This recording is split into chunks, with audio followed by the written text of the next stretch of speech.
బీజేపీకి అత్యధికంగా 240 మంది ఎంపీలు ఉన్నారు. మీరు అనుకుంటారు ఎన్ని రాష్ట్రాల్లో కాషాయమయందో తెలిస్తే మీరు ఆశ్చర్యపోతారు. భారతదేశంలో బీజేపీకి సంబంధించిన ముఖ్యమంత్రులు 21 మంది ఉన్నారంటే మీరు ఆలోచన చేయండి. భారతీయ జనతా పార్టీ వైపున చిన్నగా చూసే వాళ్ళకి ఇంతకంటే పెద్దగా సమాధానం ఏం కావాలని నేను సూటిగా ప్రశ్నిస్తా ఉన్నాను. మీరందరూ కూడా ఒక్క ఆదోనిలోనే 46,000 మంది సభ్యులున్న పార్టీ భారతీయ జనతా పార్టీ. ఆదోనిలో ఇంతకంటే పెద్ద సభ్యులు ఎక్కడున్నారు అని అడుగుతా ఉన్నా.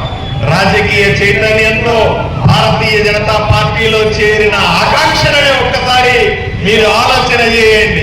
బీజేపీ అంటే అవినీతి లేని పార్టీ. మీరు ఇంతమంది ముఖ్యమంత్రులు దేశమంతా చూస్తా ఉన్నారు. ప్రధానమంత్రి మన గౌరవనీయుల ప్రధాని నరేంద్ర మోదీ గారిని చూస్తా ఉన్నారు. 3వసారి ప్రధానమంత్రి. ₹1 అంటే ₹1 అవినీతి మచ్చలేనటువంటి వ్యక్తి ఈ రోజు దేశాన్ని ఎత్తుతుంది. భారతీయ జనతా పార్టీ నుంచి కాలాన్ని మిమ్మల్ని సూటిగా ప్రశ్నిస్తా ఉన్నారు. అంతేందుకు దేశంలో ఇన్ని ముఖ్యమంత్రులుంటే, ఇంతమంది ఎంపీలుంటే, ఇంతమంది ఎమ్మెల్యేలుంటే ఎక్కడా కూడా ఒక్క అవినీతి మరక అంటని పార్టీ ఏదన్నా ఉందంటే భారతీయ జనతా పార్టీ అనే మా సభ్యులు అగౌరవంగా చెప్పుకునే సందర్భాన్ని మీకందరికీ కూడా నేను గుర్తు చేస్తా ఉన్నా. అంతేందుకు కేవలం అక్కడ మాత్రమే కాదు, ఇక్కడ మాత్రమే కాదు, అక్కడ కాదు. చాలా మంది అంటారు మీ పార్టీ ఎవరది అని అడుగుతారు. అయ్యా, వాళ్ళ కోసం ఆ పార్టీ ఉంటే, వీళ్ళ కోసం ఈ పార్టీ ఉంటే, ఇంకోరి కోసం ఇంకో పార్టీ ఉంటే, అందరి పార్టీ భారతీయ జనతా పార్టీ మాత్రమే. నేను సగౌరవంగా ఈ రోజు మీ మధ్య నిలబడి చెప్పగలుగుతా ఉన్నాను. ఎటువంటి అనుమానం లేదు. వీళ్ళు వాళ్ళు అని తేడా లేకుండా, కులం లేకుండా, మతం లేకుండా అందరూ కావాలని అందరికీ చెందిన పార్టీ ఏదన్నా ఉంది అంటే అది కేవలం భారతీయ జనతా పార్టీ అని మేమంతా సగౌరవంగా చెప్పుకునే రోజు ఇది.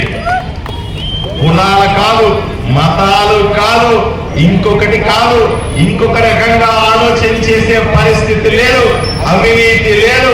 పరిపాలన మీ కళ్ళతో చూస్తా ఉన్నారు. ఎక్కడో ఉన్న నరేంద్ర మోదీ గారిని చూడండి. మీ కళ్ళ ముందు కనపడుతున్న, మీరు ఓటేసి గెలిపించిన మీ ఎమ్మెల్యే డాక్టర్ పార్థసారథిని చూడండి. అదే పౌరుషం, అదే ఆలోచన. నాకు మీరిచ్చిన బాధ్యతని క్రమం తప్పకుండా 8 నెలలుగా పాటిస్తా ఉన్నా. భారతీయ జనతా పార్టీ కార్యకర్తగా, ఎమ్మెల్యేగా నేను ఆ ఎమ్మెల్యే గిరిని పెద్ద హోదా అనుకోలా, అది అధికారం అనుకోలా. ఎమ్మెల్యే గిరి అన్నది ఒక బాధ్యతగా భావించి నిరంతరం మీ మధ్య రోజుకు 12 గంటలు పనిచేస్తున్నాను. మీ కళ్ళతో చూస్తున్నారా అని సుటిగా ప్రశ్నిస్తా ఉన్నా. అయ్యా, ఆలోచన చేయండి. ఈ గడ్డ మీదకి వచ్చినందుకు ఎక్కడో పుట్టి ఆదోనికి వచ్చాను. ఆదోనికి వచ్చినంటే ఎక్కడ ఉంటాడు అన్నారు. బాదుకు పోయినా ఏం చేస్తాడు అన్నారు. చూపిస్తా ఉన్నా. ఏం కాదులే, ఇక్కడ ఉండడమే అన్నారు. నిరంతరం ప్రజల మధ్యనే ఉన్నా, వాళ్ళ గురించి ఆలోచన చేస్తున్నా. ఈ గడ్డ మీద ఉన్నందుకు, ఈ గాలి పీలుస్తున్నందుకు, ఆదోని నీళ్లు తాగుతున్నందుకు, మీరు ఓటేసినందుకు సదా రుణపడి మీకోసమే ఈ శరీరం అని బతుకుతున్న మీ ఎమ్మెల్యేని మీరు చూస్తున్నారా అని పూర్తిగా ప్రశ్నిస్తా ఉన్నా. ఇక్కడ పోతే కాదు, ఇక్కడ మాట్లాడిన ఆదోనే, విజయవాడ అసెంబ్లీకి పోయిన ఆదోనే, ఎవరైనా ఆదోనే, ఆదోనికి మంచి చెయ్యాలన్న ఆలోచన తప్ప ఇంకొకటి నాకు లేదన్న విషయం మీకు తెలియజేస్తా. కళ్ళు తెరిస్తే ఆదు అని, కళ్ళు మూస్తే ఆదు అని, శ్వాస తీసుకుంటే ఆదు అని, నిద్ర లేస్తే ఆదు అని, పడుకుంటే ఆదు అని తప్ప ఇంకేమీ ఉండదని మీకు వాగ్దానం చేస్తా ఉన్నా. మీరు ఓటేసినటువంటి ఆశీర్వాదానికి, మీరిచ్చినటువంటి బలానికి మీరందరూ మొన్న చూశారు.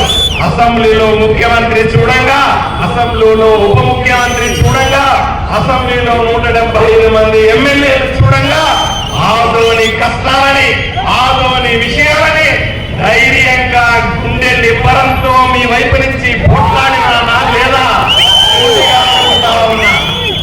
అయ్యా, నాకు భయం లేదు, నాకు భీతి లేదు, ఎవరేమనుకుంటారన్న దిగులు లేదు, ఎవడేం చేస్తారన్న ఆలోచన లేదు.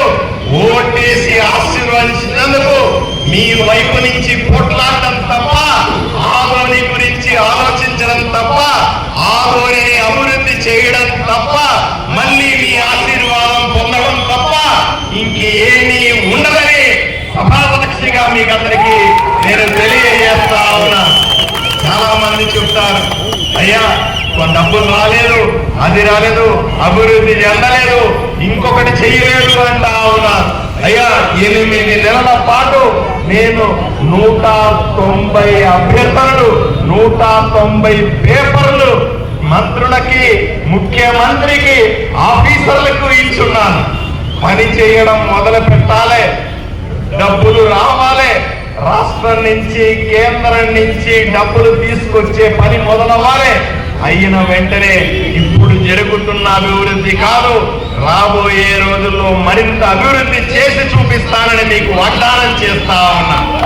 అనుకోవచ్చు, లేట్ అవుతుంది కదా, 8 నెలలు అయింది కదా, ఇంకా కనబడితే మీకు కనిపించని ఎన్నో విషయాలను మీరు అర్థం చేసుకోవాలి.